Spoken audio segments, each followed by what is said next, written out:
اعوذ باللہ من الشیطان الرجیم بسم اللہ الرحمن الرحیم۔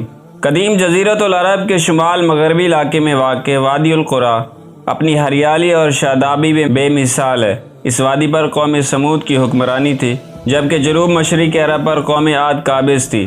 قوم عاد اور قوم سمود دنیا کی تاریخ میں دو ایسی قومیں گزری ہیں جن کو اللہ تعالیٰ نے بے پناہ قوت عطا کی تھی۔ ان کی طاقت کا کوئی مقابلہ نہیں کر سکتا تھا۔ یہ قوم دنیا کی طویل القامت قوم تھی۔ ان جیسی قوم نہ ان سے پہلے آئی اور نہ ہی ان کے بعد کبھی کوئی پیدا ہوگی۔ آج ہم اس ویڈیو میں قوم سمود کے متعلق بات کریں گے۔ قوم عاد دنیا کی سب سے پہلی طاقتور ترین قوم تھی۔ انہوں نے اللہ تعالیٰ کی نافرمانی کی اور گناہوں میں مبتلا ہو گئے، جس کی وجہ سے اللہ نے اس قوم پر دردناک عذاب نازل کر کے تباہ و برباد کر دیا۔ اس قوم کا نشان صفحہ ہستی سے مٹ گیا۔ قوم عاد کے ختم ہونے کے بعد ایک دوسری قوم آئی۔ یہ قوم عاد کی ہی نسل سے تھی۔ یہ دنیا کی دوسری طاقتور قوم تھی۔ قوم عاد کی تباہی کے بعد عاد کے چھوٹے بھائی سمود کی نسل سے یہ قوم معرض وجود میں آئی، جسے تاریخ قوم سمود کے نام سے یاد کرتی ہے۔ یہ ہجر کے علاقے میں آباد تھے اور آہستہ آہستہ دنیا کے مختلف کونوں تک پھیل گئے۔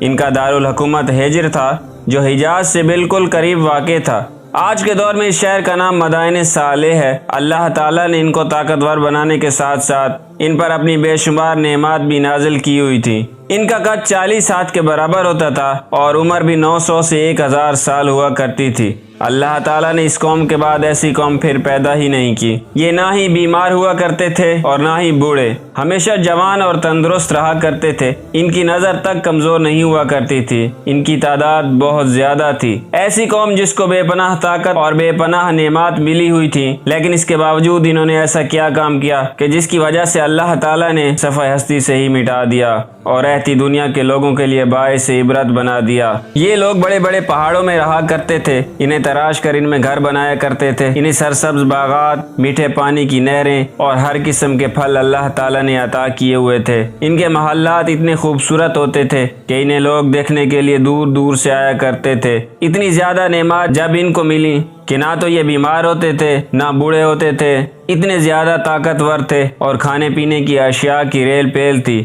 تو ان نعمات کی وجہ سے یہ قوم غرور و تکبر میں مبتلا ہو گئی۔ نتیجہ اللہ تعالیٰ کی نافرمانی کرنے لگے اور خداوند متعال کی عبادت کرنے کی بجائے بتوں کی پوجا کرنا شروع کر دی۔ اس بات کو بالکل ہی بھول گئے کہ انہی کی قوم عاد، جو ان کے آباء و اجداد تھے، ان پر اللہ تعالیٰ نے ان کی سرکشی کی بنا پر ان پر کیسے عذاب نازل کیا تھا، جس کی وجہ سے وہ صفحہ ہستی سے مٹ گئے تھے۔ ایسے حالات میں جب یہ قوم اللہ تعالیٰ کو بھول کر شیطان کی پیرو بن گئی تھی، اس طاقتور اور بدبخت قوم کی طرف اللہ تعالیٰ نے انہی میں سے ایک نبی حضرت صالح علیہ السلام کو مبعوث فرمایا۔ سورہ اعراف آیت نمبر 73 میں اللہ تعالیٰ اس کا ذکر فرماتے ہیں، حضرت صالح علیہ السلام نے اپنی قوم کو بت پرستی سے منع کیا اور اللہ کی وحدانیت کی طرف بلایا، جس کے نتیجے میں قوم کے سردار آپ کے مخالف ہو گئے۔ انہوں نے حضرت صالح علیہ السلام سے معجزہ طلب کیا اور کہا کہ جو بھی نبی آتا ہے اپنے ساتھ کوئی نہ کوئی معجزہ لے کر آتا ہے۔ اگر آپ اللہ تعالیٰ کے سچے نبی ہیں تو ہمیں معجزہ دکھائیں۔ صالح علیہ السلام نے ان لوگوں سے پوچھا، تم کیا معجزہ دیکھنا چاہتے ہو؟ انہوں نے کہا کہ یہ جو سامنے چٹان ہے، اس سے ایک ایسی اونٹنی نکلے جو حاملہ ہو اور آتے ہی بچہ دے اور ہمارے لیے دودھ دے، اور ایسی اونٹنی ہو جس کا کوئی ماں باپ نہ ہو۔ یہ سن کر صالح علیہ السلام نے کہا، اگر میں تمہاری فرمائش پوری کر دوں تو کیا تم اللہ پر ایمان لاؤ گے؟ انہوں نے کہا، ہاں، ہم ایمان لائیں گے۔ صالح علیہ السلام نے اللہ تعالیٰ سے دعا کی۔ اللہ تعالیٰ نے اپنے نبی کی دعا قبول کی اور پہاڑ سے ایک اونٹنی نکل کر باہر آئی، جس نے آتے ہی بچے کو جنم دیا۔ اس نے اتنا دودھ دیا کہ پوری قوم نے دودھ پیا اور دودھ بچ بھی گیا۔ صالح علیہ السلام کو معجزہ دے کر قوم والے لاجواب ہو گئے۔ اس موقع پر قوم کے سرداروں میں سے ایک جندہ بن عمر اپنے چند ساتھیوں کے ساتھ ایمان لے آیا، جبکہ باقی اپنی ہٹ دھرمی پر قائم رہے اور کہنے لگے کہ یہ سراسر جادو ہے۔ کچھ لوگوں نے اونٹنی کو تکلیف دینے کا ارادہ کیا تو اس موقع پر حضرت صالح علیہ السلام نے اپنی قوم سے فرمایا، یہ اللہ تعالیٰ کی طرف سے بھیجی ہوئی اونٹنی ہے، یہ ایک معجزہ ہے۔ اب تم اسے اللہ کی زمین میں چھوڑ دو اور اسے کسی قسم کی تکلیف نہ دینا، ورنہ اللہ کا عذاب تمہیں پکڑ لے گا۔ اونٹنی اور اس کا بچہ سارا دن چرتے رہتے تھے۔ سب قبیلے والے پیٹ بھر کر اونٹنی کا دودھ پیتے، لیکن وہ کم نہ ہوتا تھا۔ حضرت صالح علیہ السلام نے کنویں کے پانی کو بھی تقسیم کر دیا تھا۔ ایک دن اونٹنی پانی پیتی تھی اور ایک دن سمود کے لوگ۔ جب اونٹنی پانی پینے آتی تو وہ کنویں کا سارا پانی پی جاتی۔ قرآن کریم میں اللہ تعالیٰ سورہ شعراء کی آیت نمبر 155-156 میں ارشاد فرماتے ہیں کہ صالح علیہ السلام نے اپنی قوم سے کہا، دیکھو یہ اونٹنی ہے، ایک دن اس کے پانی کی باری ہے اور ایک معین روز تمہاری باری، اور اس کو کوئی تکلیف نہ دینا، نہیں تو تم کو سخت عذاب آئے گا۔ کچھ ہی عرصے بعد قوم سمود کو اونٹنی کی موجودگی کھٹکنے لگی۔ انہیں اپنے ہرے بھرے نخلستانوں میں آزادی سے گھومتی پھرتی اونٹنی ایک آنکھ نہ بھاتی تھی، اور جب وہ یہ دیکھتے تھے کہ اپنی باری آنے پر اونٹنی ایک ہی سانس میں پورے کنویں کا پانی پی جاتی ہے تو حیران ہو کر اسے جادو سے تشبیہ دیتے۔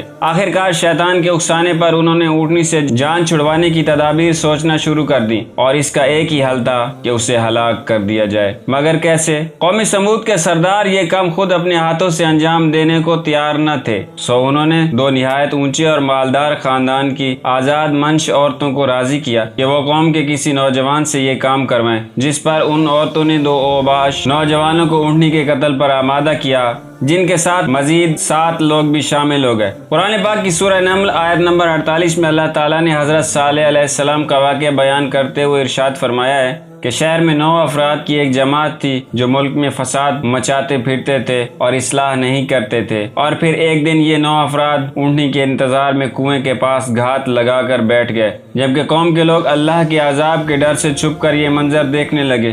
جب اونٹنی کنویں کے قریب آئی تو مصدع نامی شخص نے تیر چلایا جو اونٹنی کی پنڈلی میں لگا، جس سے خون کا فوارہ جاری ہو گیا۔ اونٹنی کو زخمی دیکھ کر باقی لوگ خوف زدہ ہو کر پیچھے ہٹ گئے۔ یہ منظر دیکھ کر دونوں عورتیں آگے بڑھیں اور مردوں کو برا بھلا کہنا شروع کر دیا، جس پر قبیلے کا سب سے قوی شخص قدار بن سالف آگے بڑھا اور تلوار کے ایک بھرپور وار سے اونٹنی کی کوچیں کاٹ ڈالی۔ اونٹنی شدید زخمی ہو کر زمین پر گر پڑی اور ایک زوردار چیخ ماری۔ اسی اثنا میں زخمی اونٹنی کو گھیرے میں لے کر اس پر نیزوں اور تلواروں کی لاتعداد وار کیے گئے، جس سے وہ ہلاک ہو گئی۔ ادھر اس کا بچہ بھاگتا ہوا پہاڑ پر چڑھا اور چیخیں مارتا ہوا غائب ہو گیا۔ اونٹنی کے قتل کے بعد جب ان لوگوں نے دیکھا کہ کوئی عذاب نازل نہیں ہوا تو مارے خوشی کے دیوانے ہو گئے اور جشن مناتے ہوئے چیخ چیخ کر حضرت صالح علیہ السلام کو چیلنج کرنے لگے کہ تم جس عذاب سے ہمیں ڈراتے تھے اسے لا کر دکھاؤ۔ قرآن کریم سورہ اعراف کی آیت نمبر 77 میں ارشاد باری تعالیٰ ہے، آخر انہوں نے اونٹنی کی کوچیں کاٹ ڈالی اور اپنے پروردگار کے حکم سے سرکشی کی اور کہنے لگے کہ صالح، جس چیز سے تم ہمیں ڈراتے تھے، اگر تم اللہ کے پیغمبر ہو تو اسے ہم پر لے آؤ۔ اونٹنی کے قتل کی خبر سن کر حضرت صالح علیہ السلام آبدیدہ ہو گئے اور فرمایا، اس بد نصیب قوم کو اب اللہ کے عذاب سے کوئی نہیں بچا سکتا۔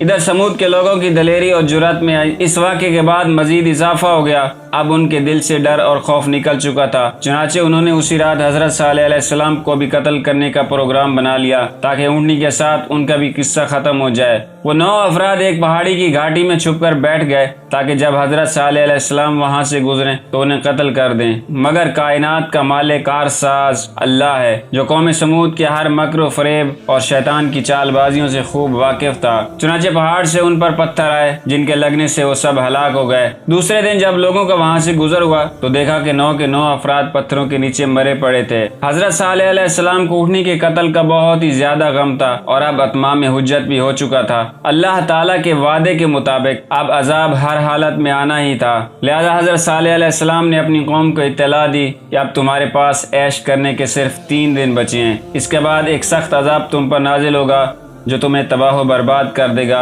اور تم صفحہ ہستی سے مٹ جاؤ گے۔ اللہ تعالیٰ سورہ ہود آیت نمبر 65 میں ارشاد فرماتے ہیں کہ جب انہوں نے کوچیں کاٹ ڈالی تو صالح علیہ السلام نے کہا، اپنے گھروں میں 3 دن اور فائدہ اٹھا لو، یہ وعدہ جھوٹا نہیں، کیونکہ اونٹنی کو قتل کرنے کے بعد ابھی تک عذاب نازل نہیں ہوا تھا تو یہ سمجھ رہے تھے کہ اب عذاب نازل ہونے والا ہی نہیں۔ حضرت صالح علیہ السلام کی یہ بات سن کر وہ لوگ مذاق اڑانے لگے اور طنزیہ کہنے لگے کہ یہ 3 دن ہم کیسے گزاریں گے۔ حضرت صالح علیہ السلام نے فرمایا، پہلے دن تمہارے چہرے زرد ہو جائیں گے، دوسرے دن رنگ سرخ ہو جائے گا اور تیسرے دن تمہارے چہروں پر نحوست پوری طرح عیاں ہو جائے گی، یعنی وہ سیاہ پڑ جائیں گے، اور چوتھے دن تم پر قہر الہی نازل ہوگا۔